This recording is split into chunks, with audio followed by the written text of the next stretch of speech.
Hello everyone, welcome to our live stream of episode 7. I see, can you believe it?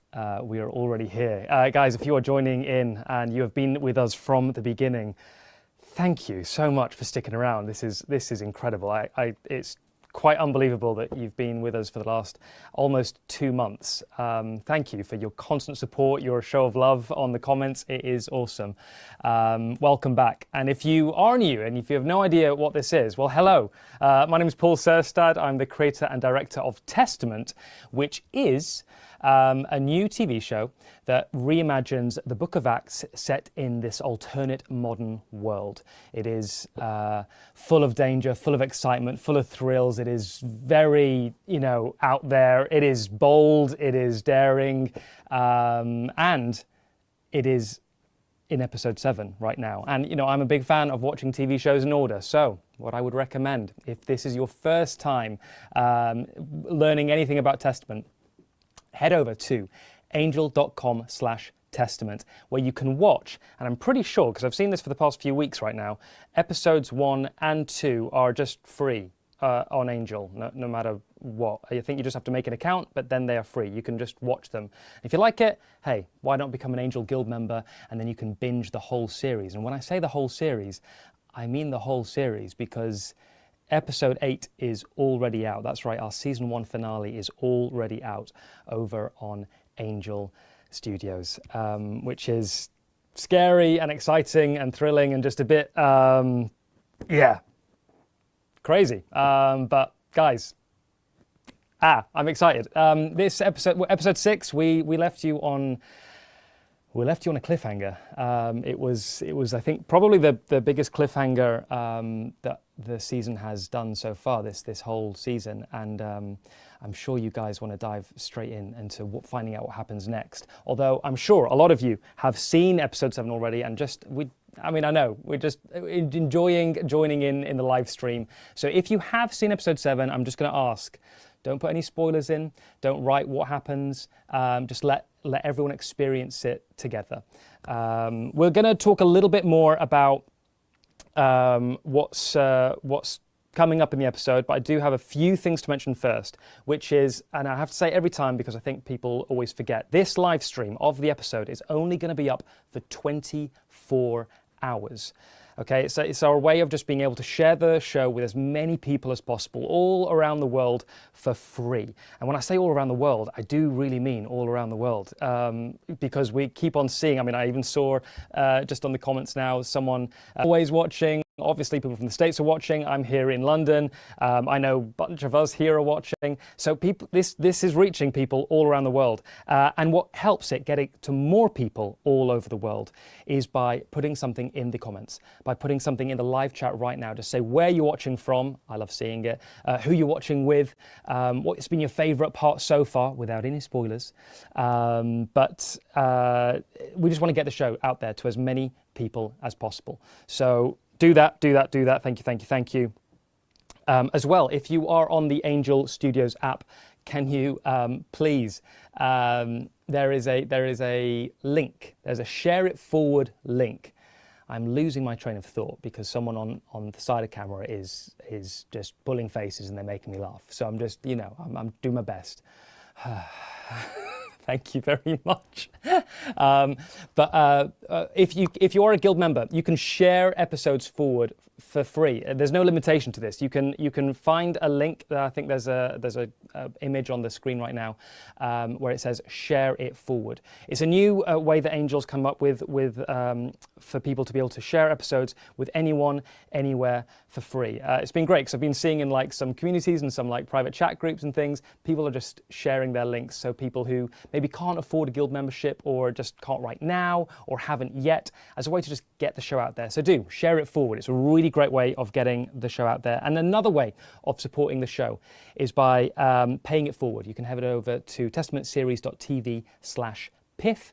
And you can help pay it forward. That pays it forward into future seasons.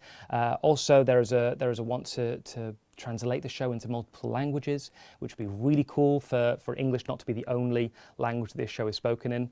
And then as well, we're slowly building out our own website, so testamentseries.tv. What's the plan is there, it's going to be like a little home for Testament Series. We're just planning on building that out slowly. So right now there's not much on there, but you can go there. There's links on how to support, go to different places. We also want to build different like character pages so you can learn more about each character, where they're first mentioned in the Bible, what they're currently up to in the series. But that is going to take some time, but if you want to just follow us on the journey, head over to testamentseries.tv now and check out what we're doing. Right, before we get into episode 7, as has been the way of what we've been doing these past few weeks, is sharing a little bit of behind the scenes. And you might remember, if you've been following our journey for a while, so David, who's one of our team on the BTS, has wonderfully put together week by week, like behind the scenes per week of what we filmed, because we shot everything in different orders. And he's worked on those incredibly well for like the first few months of what we were when we were releasing content. But you might remember that episode 7 we didn't show.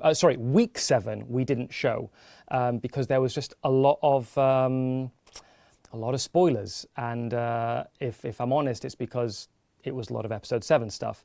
But he did make a week 8 video, and week 8 has a lot of still the same characters, a lot of the same location. So you'll see bits from episode 5, you'll see bits that you haven't seen yet, you'll see bits that were cut. But it's a really good look back at one of the biggest weeks that we had as Testament on our week 8 of shooting, which concluded our first block. We did 2 blocks. So without further ado, here is our look back to week 8, which has a few hints of what is coming up in episode 7. Here it is.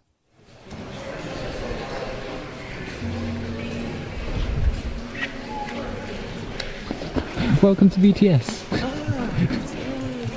We are at St John's in Smith Square near Westminster. We're in this beautiful, beautiful venue, and it's just been really nice to have all of the main people in one space and seeing what they do as a group. You've pushed yourselves to the absolute limit. You have ran, you have sprinted. Well done. Yeah, very hard that. Wasn't that running out the door and You could pull a hamstring. I should have done, yeah. So are you guys all disciples? Yeah. Yeah, apostles. My name's Danny and I'm playing Thomas, the Apostle Thomas. I'm Thaddeus. Yeah, I'm Nathaniel. Yeah. And Phil. As opposed to Philip. As opposed to Philip, yeah.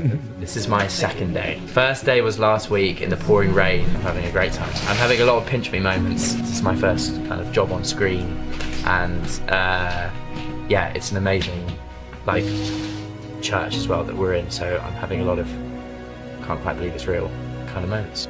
Yeah, it's going really well. Today we're in St John Smith Square in this beautiful big chamber. Yeah, it's a beautiful day. I mean, it's a beautiful place. Just from standing back there and looking that way and seeing all the curtains and the pillars. Sometimes it can be a very stressful experience making a TV show or a movie, because you're limited by time and budgets and it's so many things. There's a possibility that everything could go wrong, right? What I've discovered, and I think that this is the joy and the beauty of the environment that Paul has created as a director, is that he's created an environment and that allows us to play off each other. There's a kind of, I wouldn't say there's a freedom, because of course, like filmmaking is a very technical thing, right? But within our scenes, it's what's lovely about it is that sometimes you can just come to them and just experience them, live them. I mean, obviously, whenever you get an acting job, it's always enjoyable, but getting Testament was quite special in that respect, because whether you believe in God or not, Jesus is such a force for goodness and love. And Jesus has been a big part of my life. So to be part of that story is a wonderful feeling. It's interesting how the events of the story, how the effect it has on the people in power, how we resist it, how we challenge it, and how strong our held beliefs are. So there's multiple stories in Testament, which is why it's so good. I love being engrossed in someone fighting so hard and so much for something that they believe in. And for me, that's where the heart in this show comes from. It's about the things that you believe in. It's about faith, and it's about what you will do to hold on to that faith. How do you fight and protect your faith when literally the stakes are against you? I found things that I didn't really expect to find, and I think that is testament, see what I did there, to Paul and the team who have created this, and I think it is what makes it so rich. Yeah, it was a really, just a quite a fulfilling time. I remember there was one day that walking onto set, and I remember it was Faith, Kenneth, and I walking in, seeing all of these people, and just kind of, holding on to each other and being like, this isn't normal.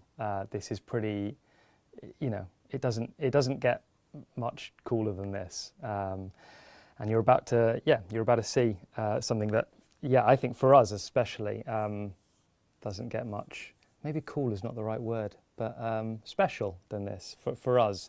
We actually we took so episode 7 we wrote. This is the only episode that we actually wrote the screenplay all together, and we took ourselves away out of the country for a week and just spent time praying, crying, but cool crying, and going on long walks, and just writing this episode because we just knew it was going to be special, at least for us, and meaningful for us.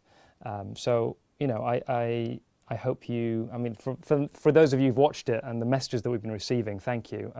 It feels like it feels like we've set out what we aim to do, and I feel like if God is working through it in a way that is impacting people, then hey, isn't that the goal? Isn't that awesome? So we are going to jump into episode 7. I really pray it does, just speak to you in a way that it spoke to us in the creation of it from start to finish, really. After the episode, I'm actually going to be, I've done a pre-recording with the one, the only, Charlie Beaven, who plays none other than Stephen. So I've got a great chat with Charlie. It's a long one, but it's really good, and we just talk about lots of different moments. He's absolutely wonderful, not only talented, but just also a very kind man. So yeah, I'm sure you'll enjoy that. And also I'll be here to answer any questions. So if you want to write questions down that you might want me to answer, do that, because let's do that. Why not on episode 7? If you have someone to watch it with, hey, I would encourage it. Settle in. It's time for episode 7. This is where we have all been heading to. Here it is, episode 7.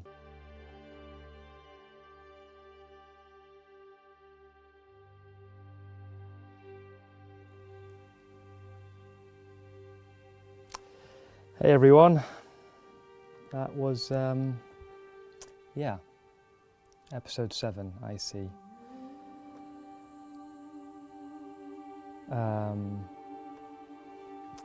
It's a heavy story. It's a heavy true story that is,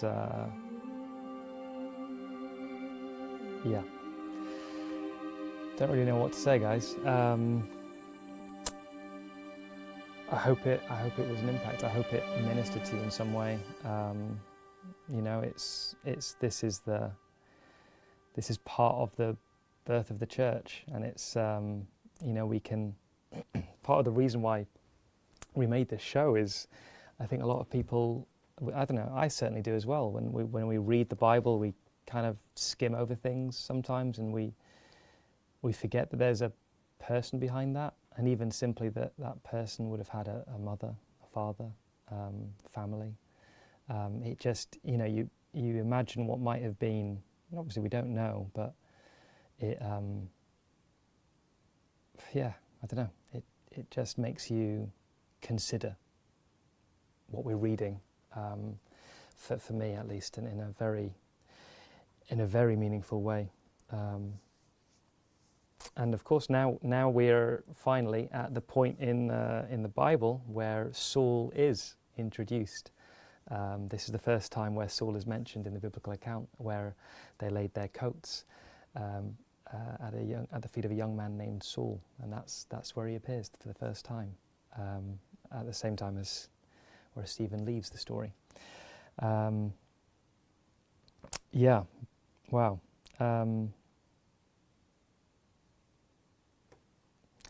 I think when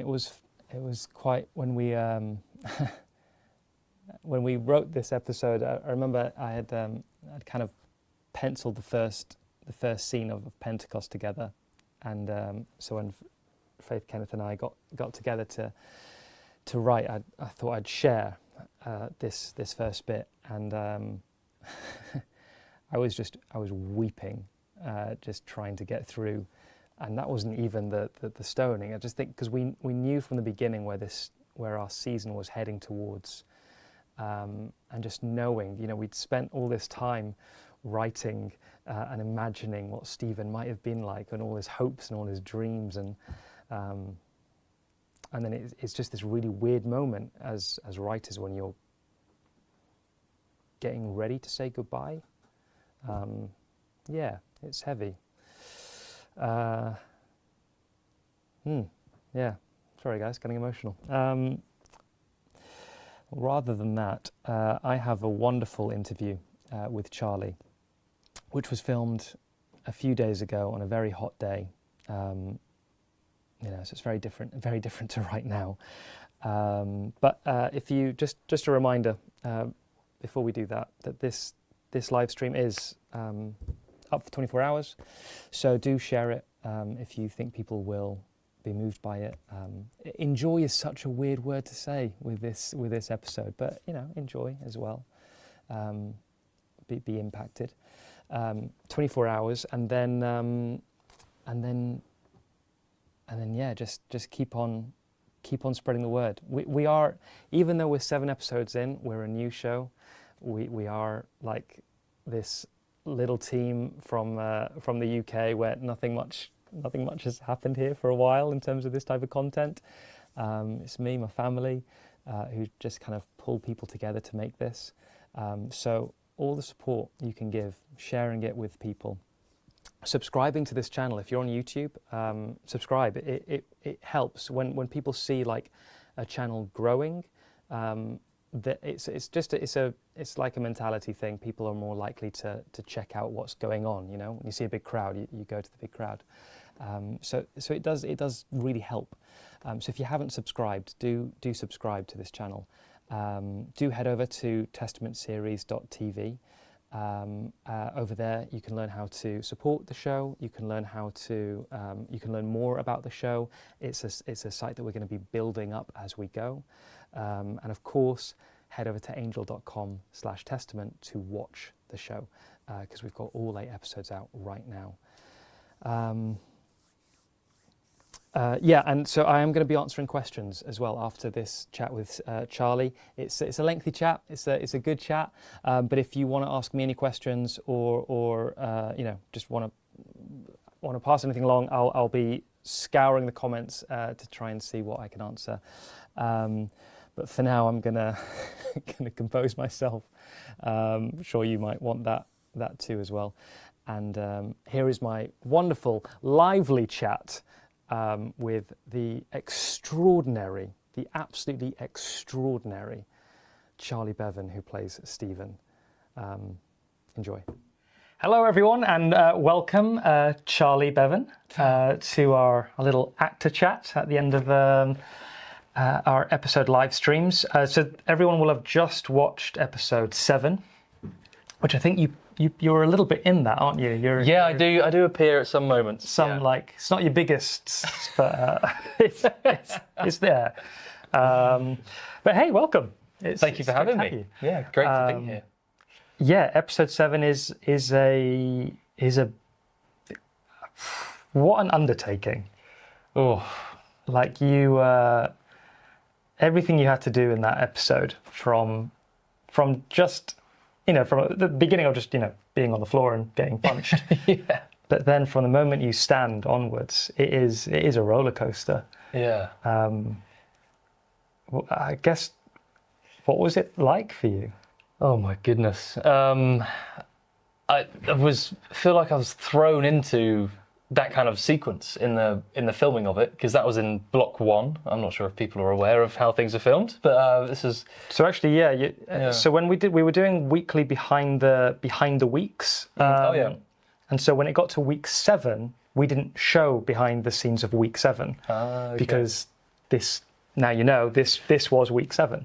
Yeah. And I joined in week 5. Yeah. So I very quickly, actor Charlie was doing, kind of the later arc of Stephen, and which is very strange because you haven't done any of the build up to it as you tend to do in like theatre. I guess you start at the beginning, but this you kind of pretty much started kind of towards the end of the season.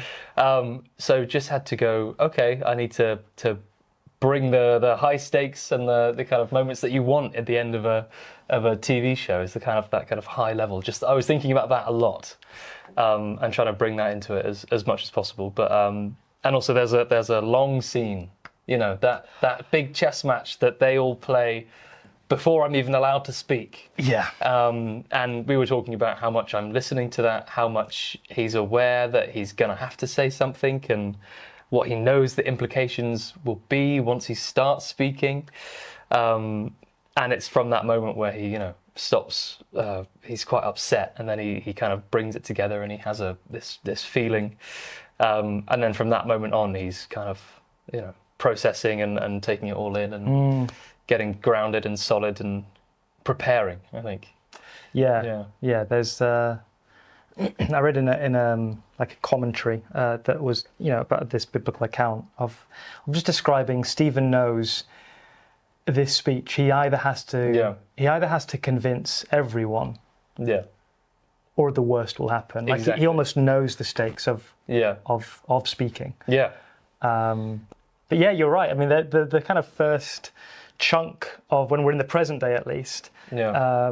That's a 9-page scene, which is just so people know what normally a scene length is. Typically, like a good standard scene is around 2 pages, screenplay pages. Sometimes 3, sometimes 4. 4, you're getting into a long scene at that point. But this scene is 9 pages long, and. Steve, we almost forget that Stephen's I kind of fade away for a bit, don't I?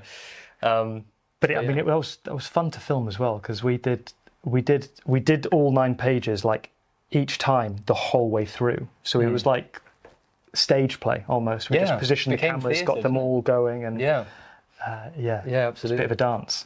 Yeah, but I think that moment, I don't think I quite recognised how powerful the moment that you did was until I was in the edit room, was when you stand. The moment where you stand, catch your breath, and then just stare Caiaphas down. Oh yeah.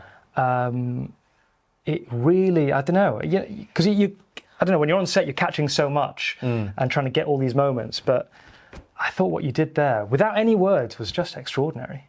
Well, he was the one man that I have to convince, or what I know what will happen. So he kind of has to be 100% of Stephen's focus. I think. Do you know what I mean? He like the high on high. Who he kind of represents. Yeah. He has to get through to him somehow. So he's calculating. That's what I had. But you had because he doesn't, for his perspective, he doesn't really know who you are. You're a nobody. No. Like, Yeah.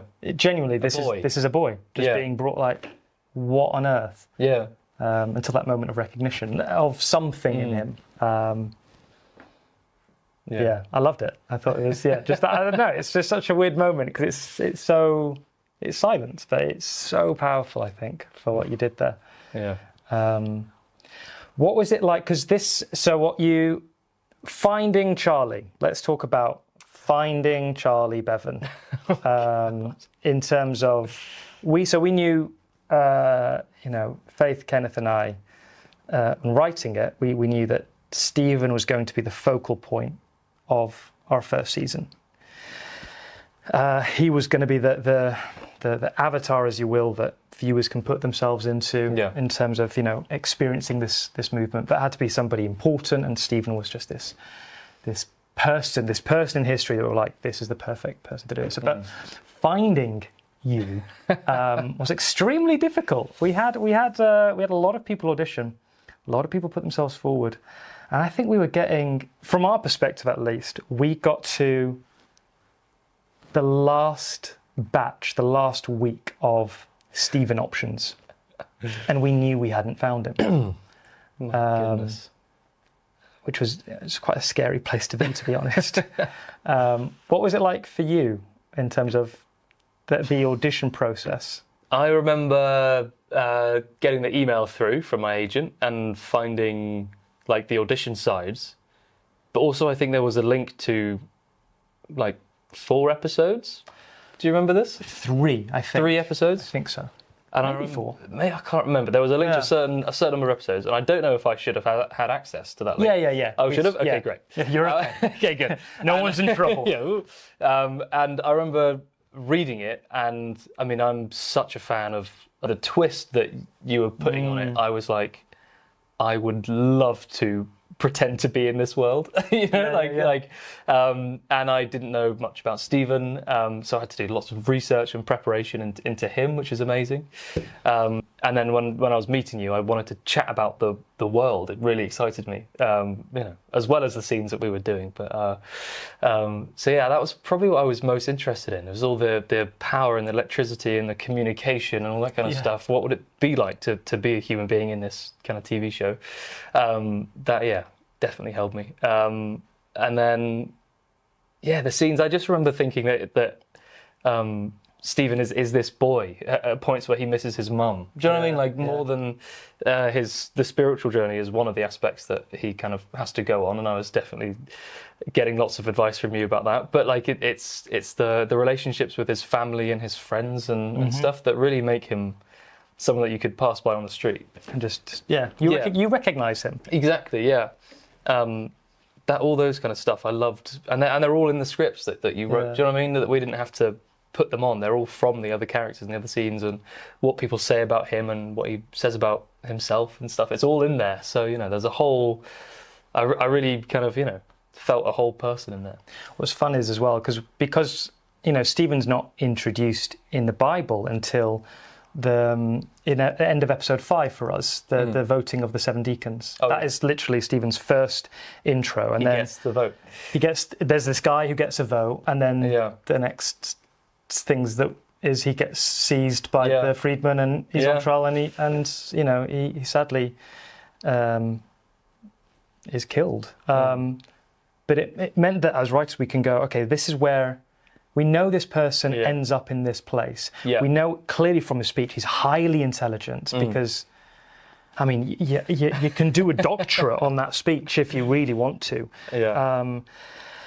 So we're like, okay, so where's the furthest we can go the other way? Like full of doubt, full of being completely new to it, not knowing how to communicate, and so there's he does sock puppets, and he's got Malachi, and he's got a small group, and then he's in the synagogues, and so it was quite a nice exploration of going. We know that's where he is because that's scriptural. We've got that. Yeah. But to explore was I mean that was the thing that I wanted him to grow in the episodes, so he can get to that understanding.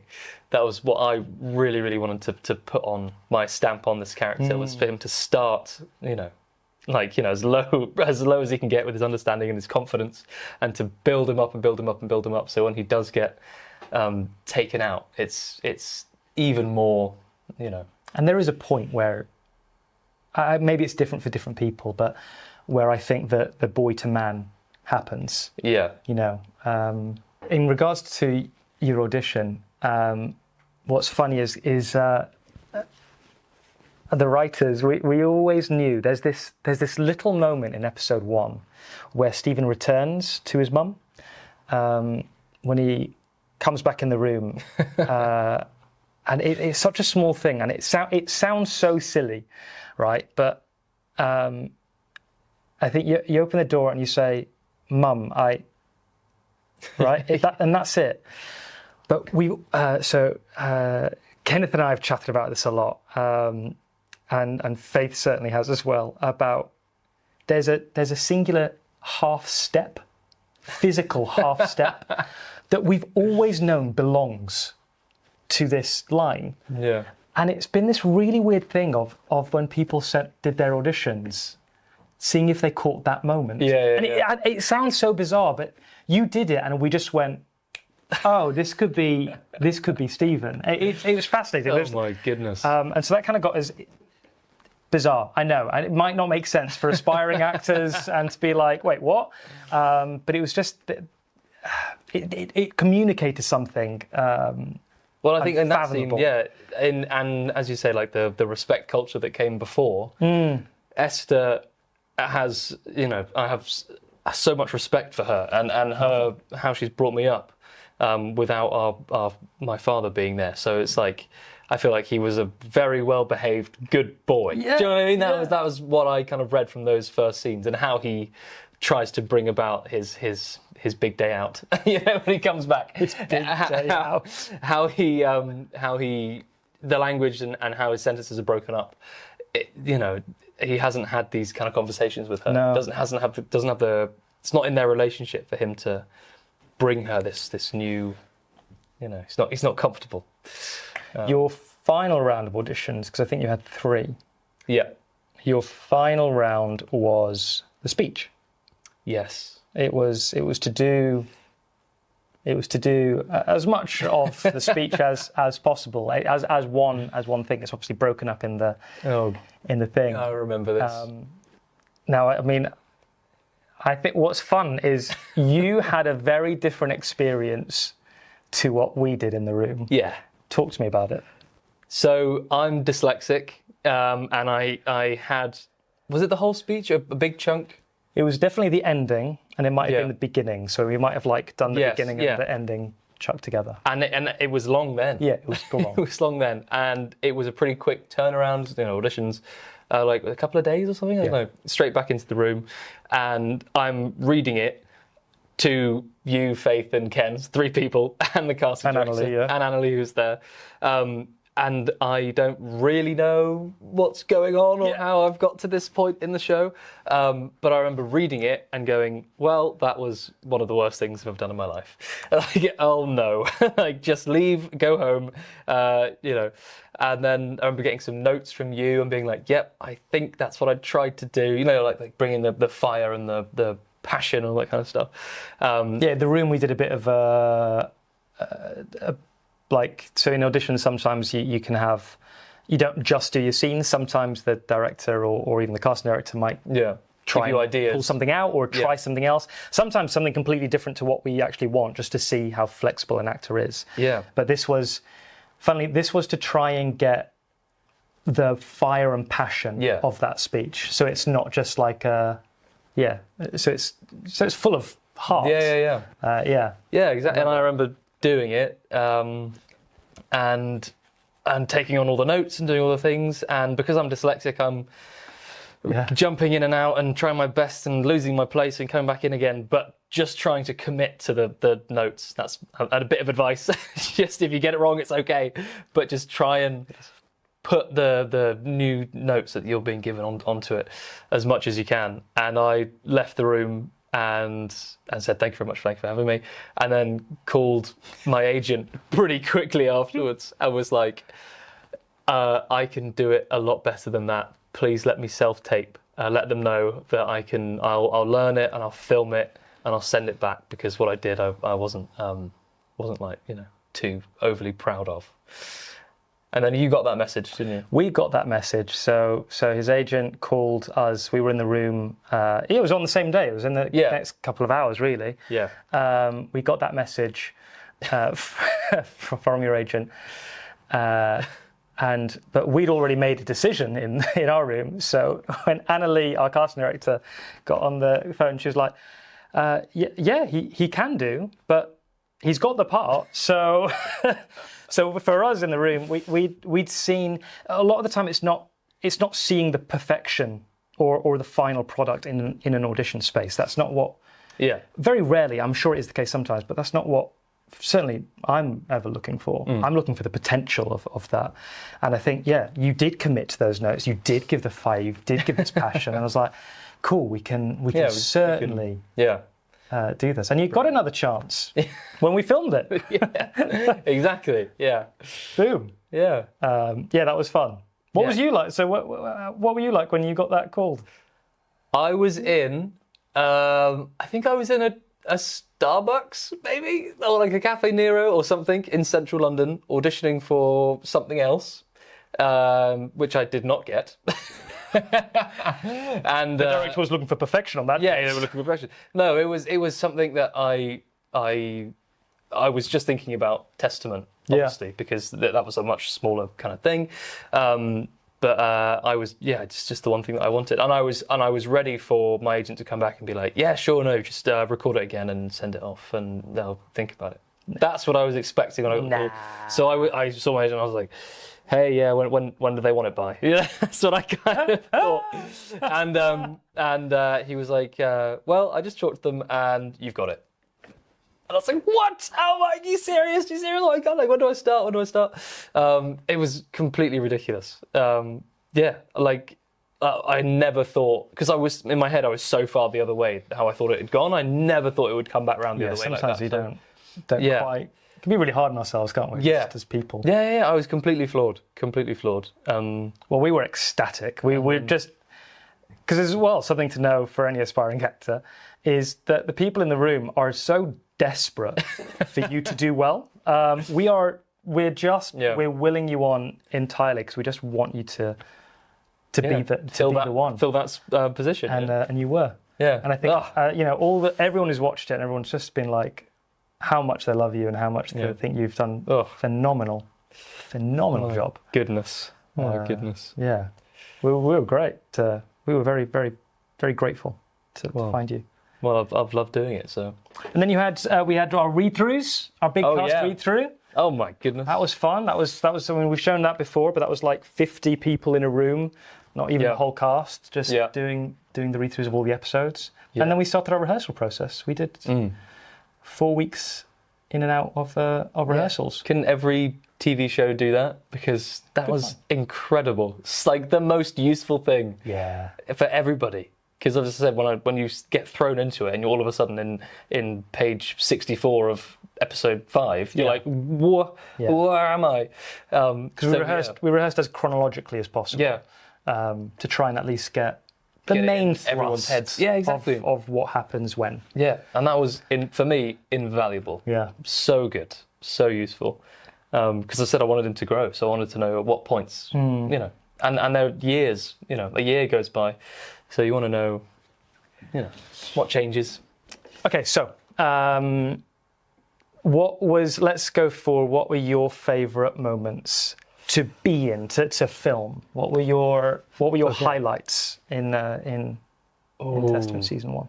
I think a highlight was the filming the speech. There were lots of people there, like 100 or so people in front of and behind the camera. And everyone knew that I was about to say something for quite a while. So I had everybody there go, good luck. That times 100 is, and I was prepared for it. So, good luck, Charlie. Good luck, Charlie. Oh, good luck. Good luck. If you like your lines, good luck. Everybody, good luck, good luck, good luck. And then I was prepared for all that. And then Stuart came up to me. Stuart Scudamore. Gamaliel came over and said, Charlie, I'm not going to be there for the speech. because his character gets taken away. Oh yeah. He says, but I just want to give you a proper, heartfelt, good luck, my boy. This is a good impression.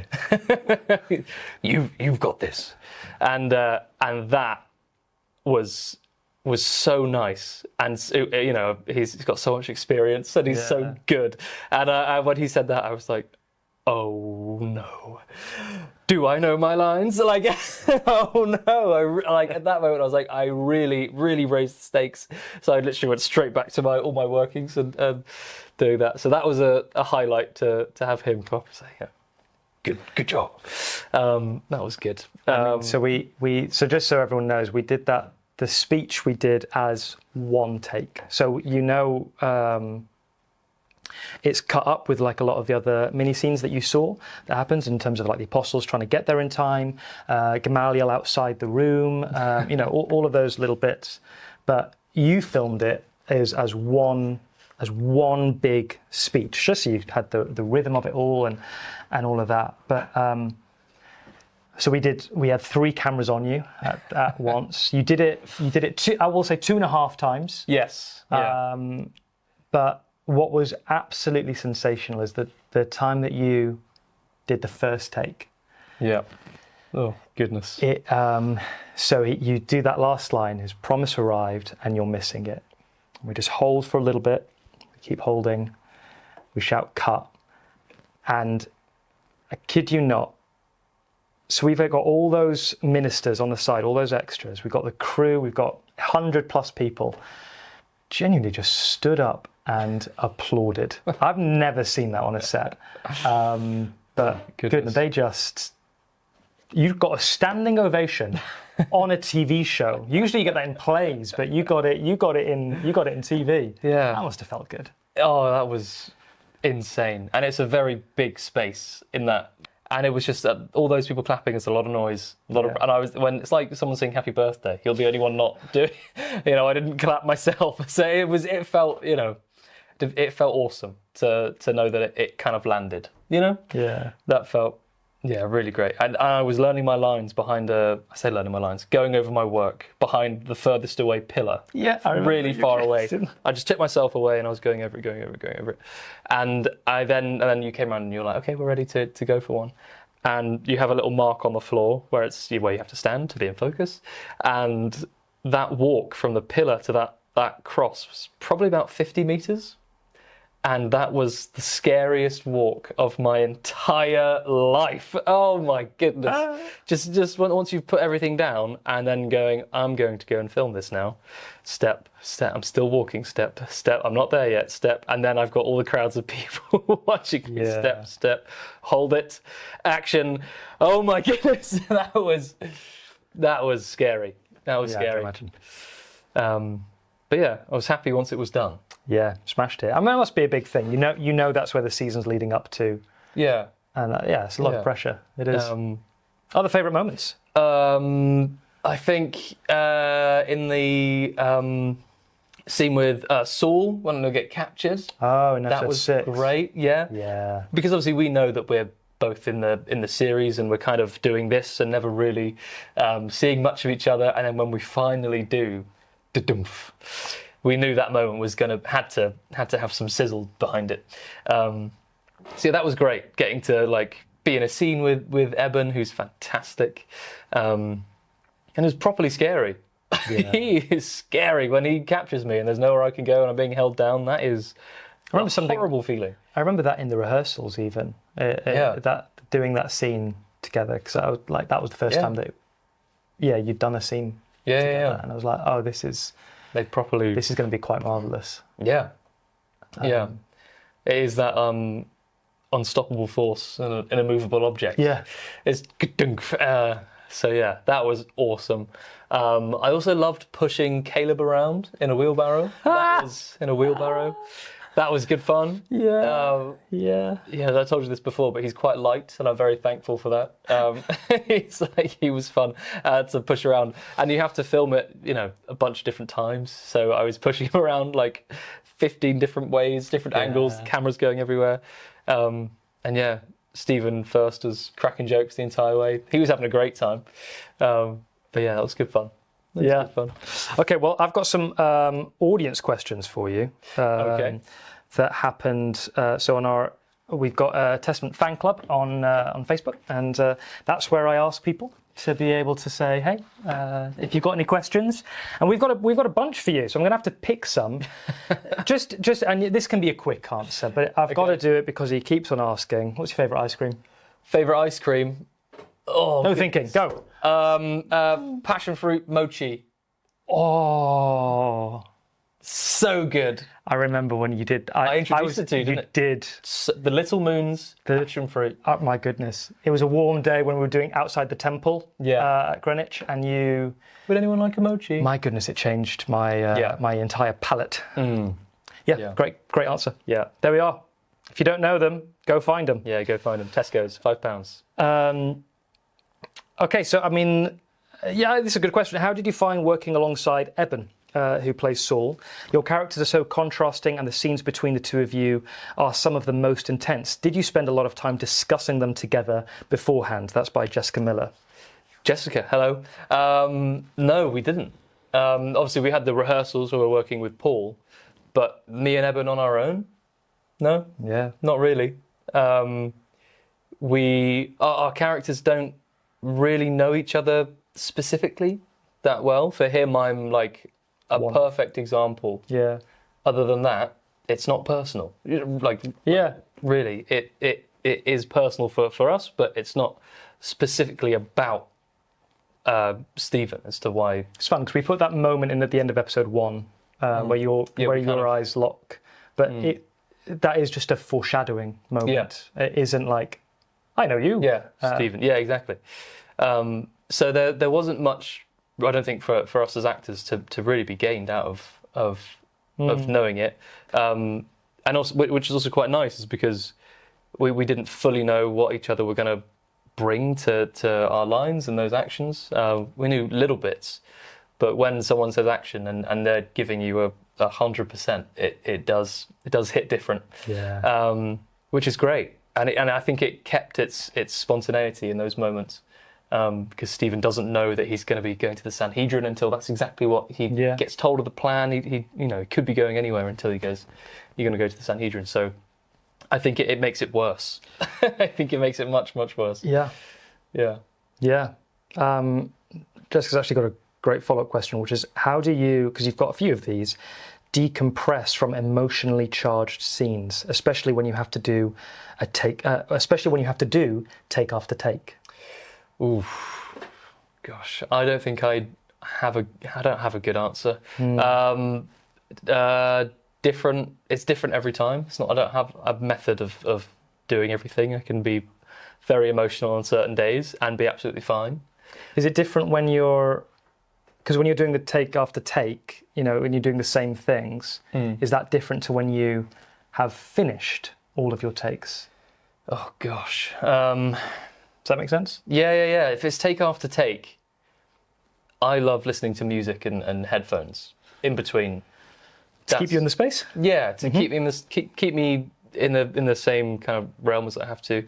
And that was it was great, because obviously you're filming it for so long and so much time. You have to kind of have a way to stay in it. And I have noise cancelling headphones. The best thing ever. So good.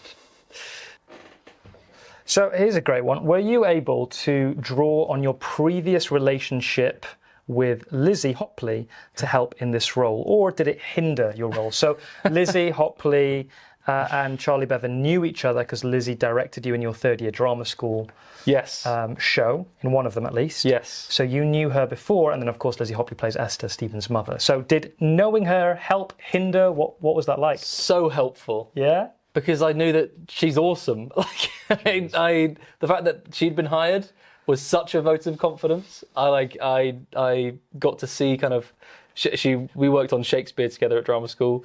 She taught me so many good things that I apply to this and to everything else.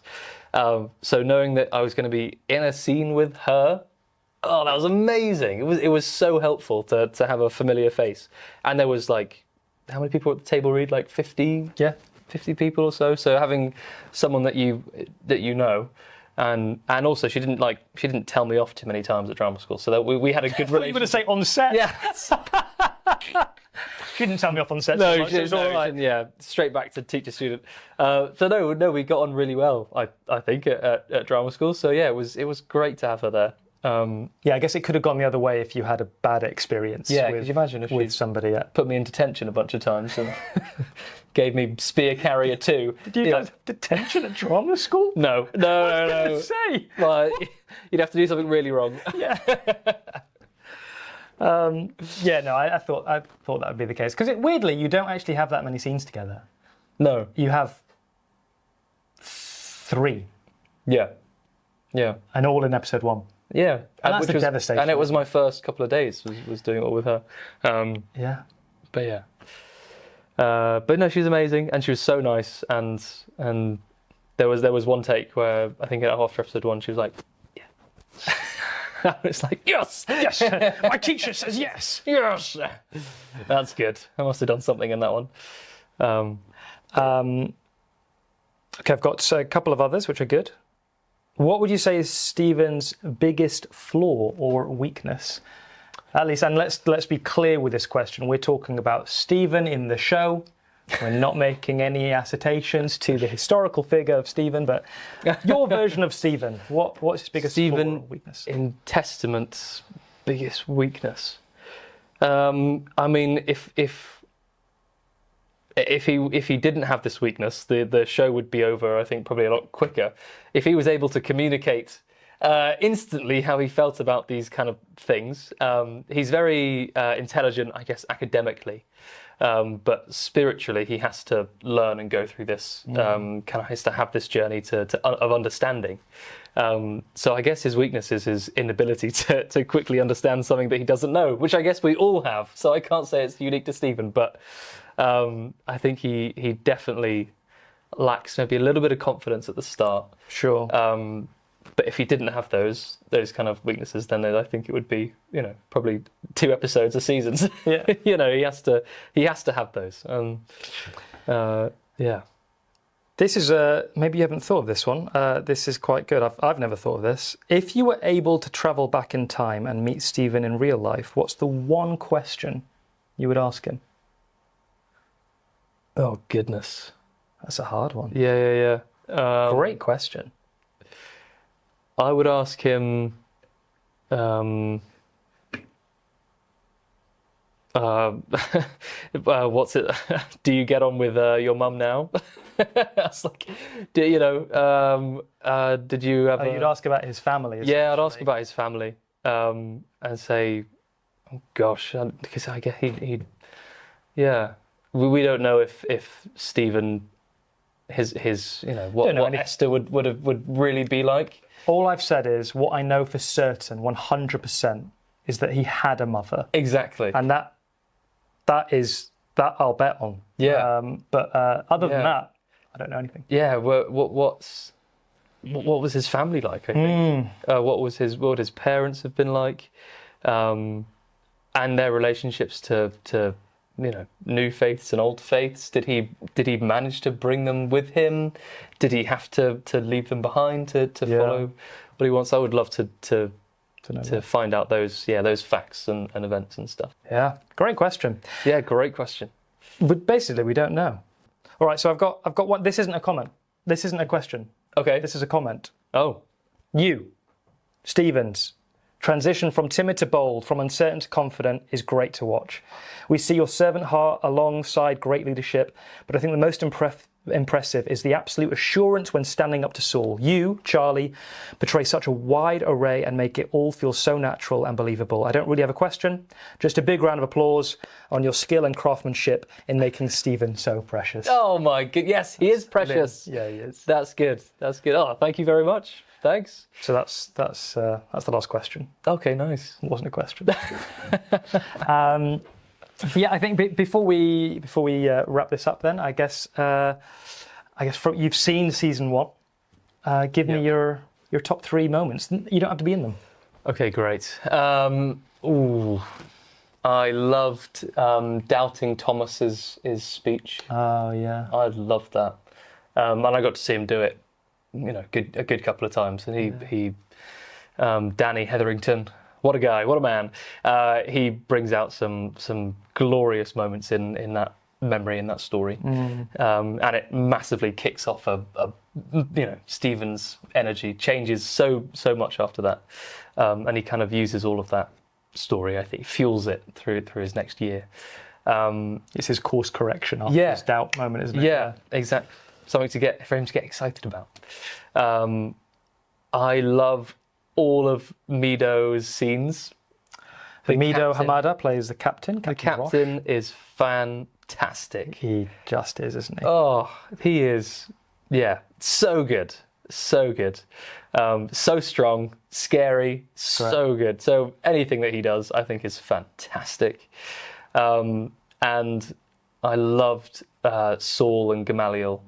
The breakup? The breakup. Oh, in episode 5. Yeah. Oh, that is an awesome scene. Mega. Acting 10 out of 10. Yeah. Scene stakes 10 out of 10.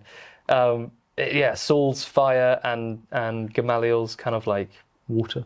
Lost. yeah, water, and he's just, he's kind of been found out by his Padawan, but he's also, he can't admit to anything, and he kind of has to let him go, and then Saul on his own when he doesn't belong to anything is so dangerous and so scary, and then you're going, which way are you going to go now? Yeah.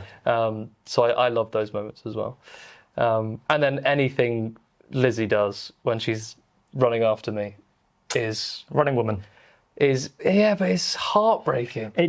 So funnily enough, absolutely heartbreaking. When obviously I've seen every episode like 1,000 times because in the edit and sound design and all of that. But it weirdly emotions hit you at different points when you get used to a thing. But there's one that's creeped in, and it is stayed, which is when Lizzie begins her run. So in episode 6, when we kind of come back and Talia's like saying, and then that first time she just pats, and James Ducker's running after her with the camera. But I don't know, that moment of the running, that now for me drops in. It really starts this kind of the emotional. Well, because you now roller coaster. You know where it's gonna. What she's trying to get to. It's the desperation of a mother, of that. I don't need to know any more detail. I just need to get there. Yeah. It wrecks me now. Like, wow. Yeah, she's incredible. Yeah. Well, Charlie, you are sensational, and what an actor you are! what a tremendous gift we were given having found you. So thank you for all of your work. It's just stupendous. Do you have any final kind of thoughts or whatever for anyone watching? Or... Ooh, final thoughts. I mean, you haven't seen episode 8 yet, so my final thoughts are, hang tight, and some more amazing work still coming. So hang tight, get ready for episode 8.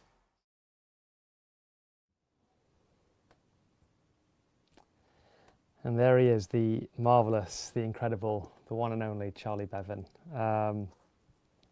What an amazing guy. What an honour to work with him as well. And I've said it so many times in that chat, but we were so glad to find him. It was really a story. Very, very, very, very honoured to be able to work with Charlie, and what a masterful performance he gave in that episode. Okay, I've got some questions from you guys that I'd love to answer, but just a reminder, 24 hours this episode, so watch, share whilst the episode is still up. Obviously the interview with Charlie will still remain. Do head over to testamentseries.tv to find out how you can support the show, and just keep in touch with how we're building out the show.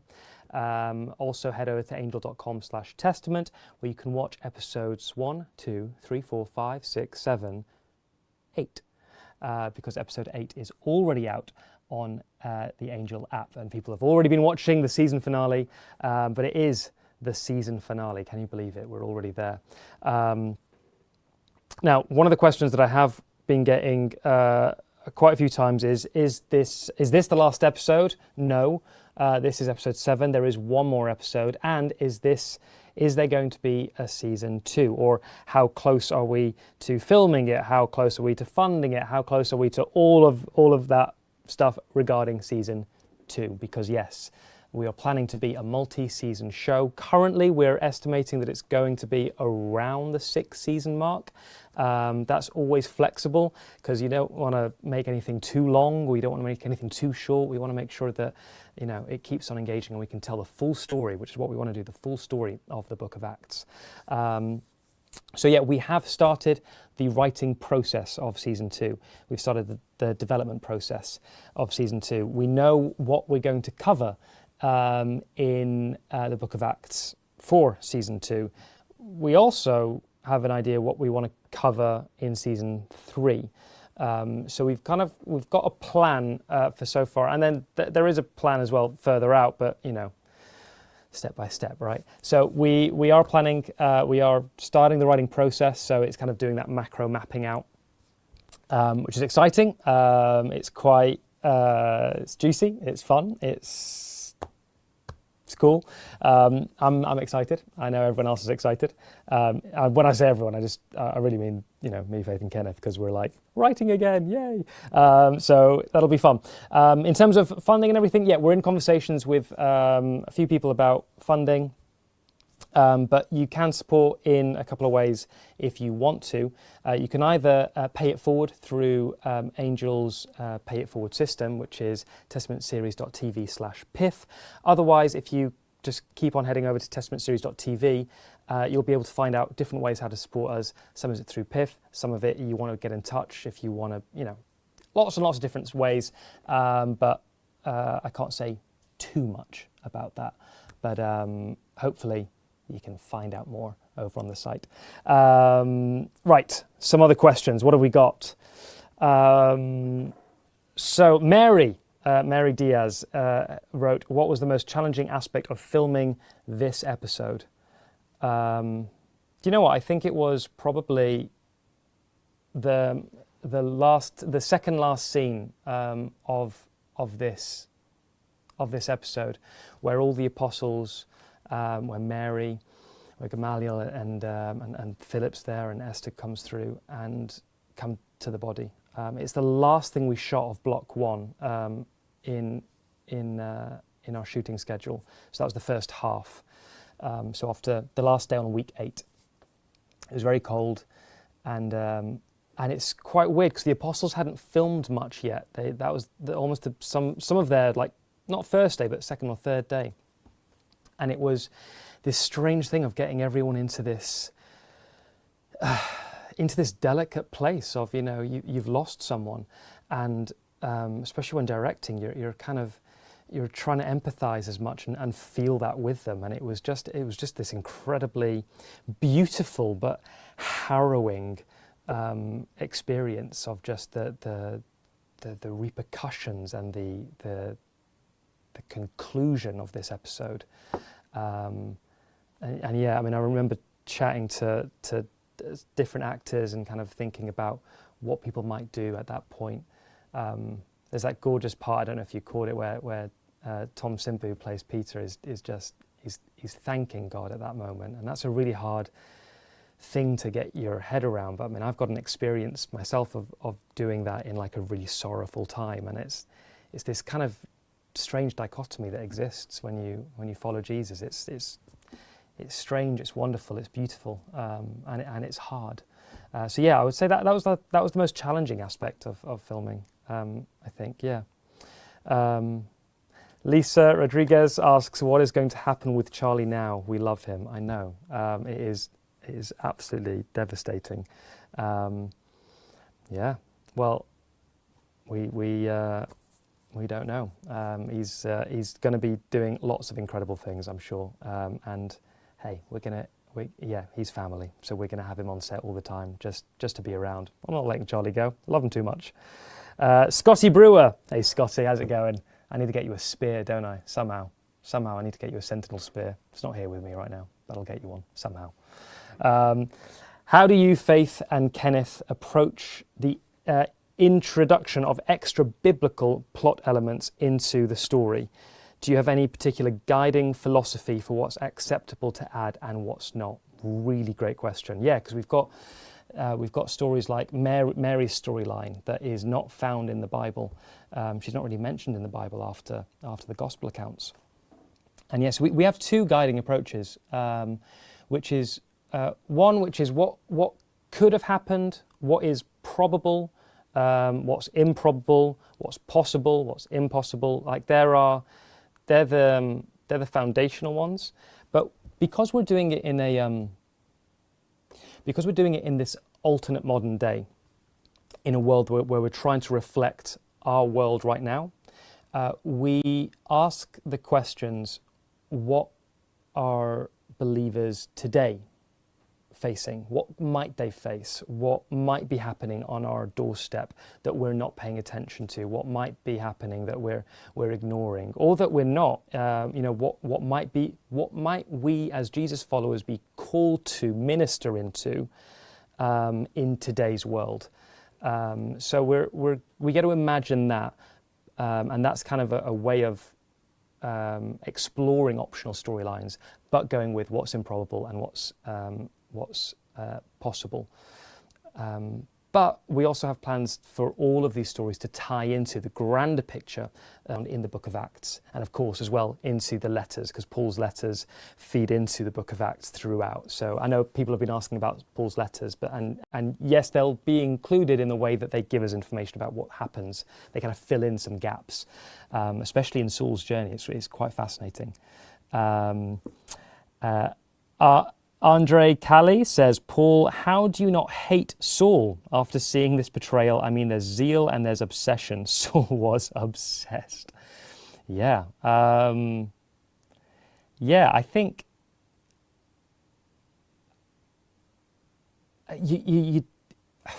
it's hard not to hate him.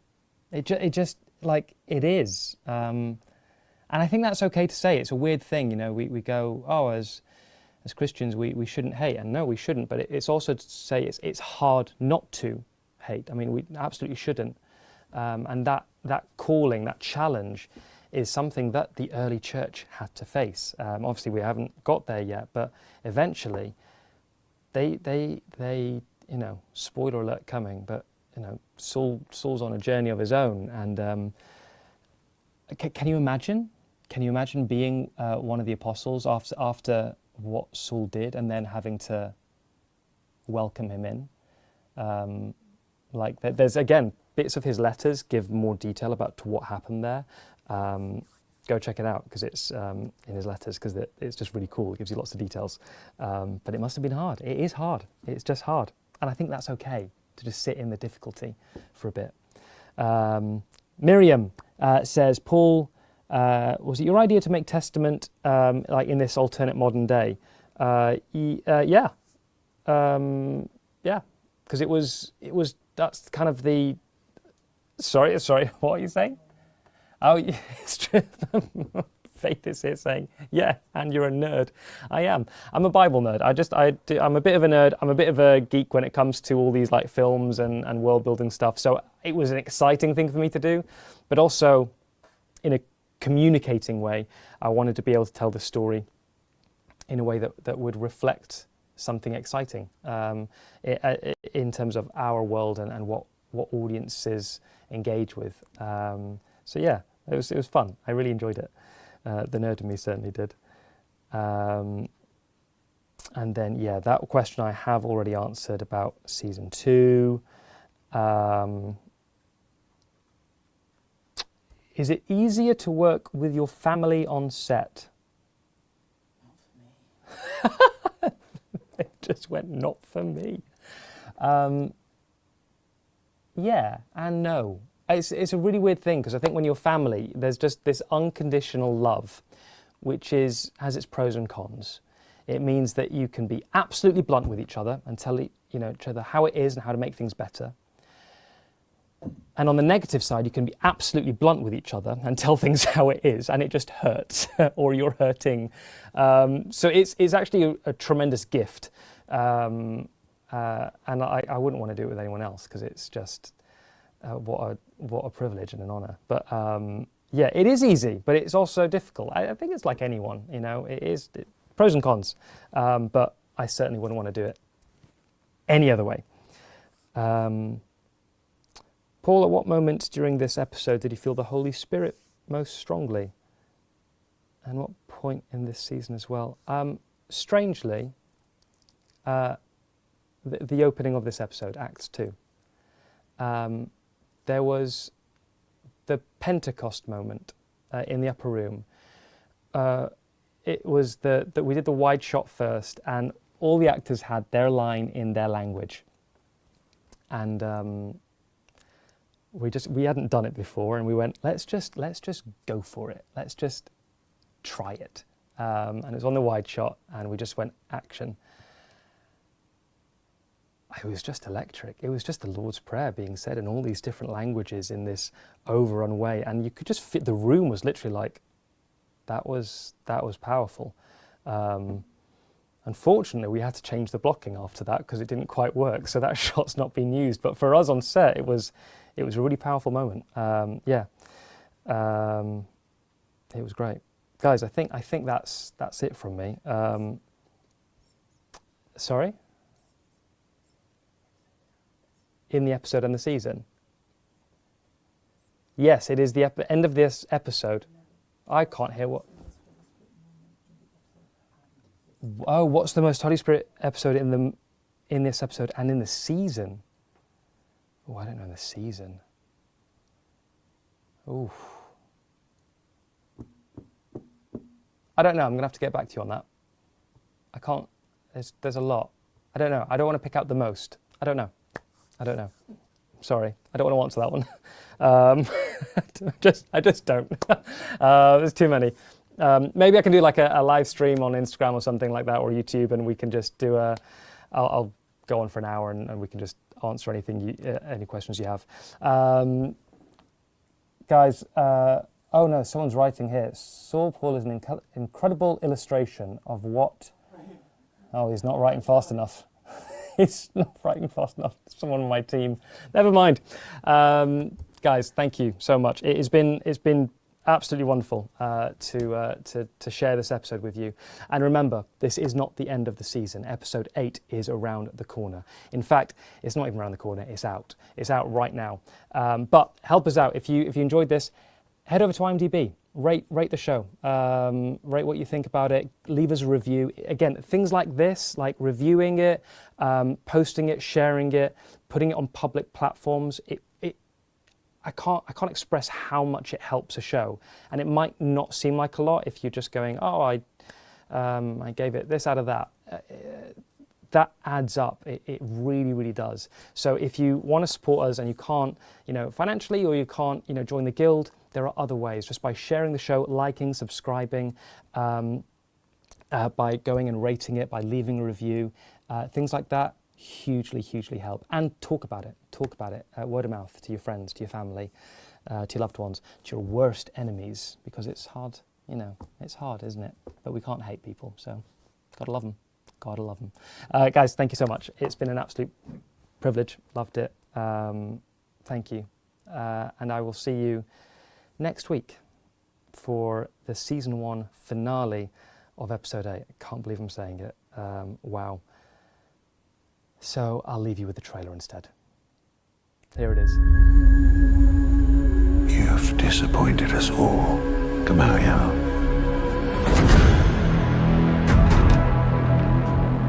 You remember what he said? I've told you this so you won't fall away. I'll kick you out the synagogues. And anyone who kills you will think they're doing God's work.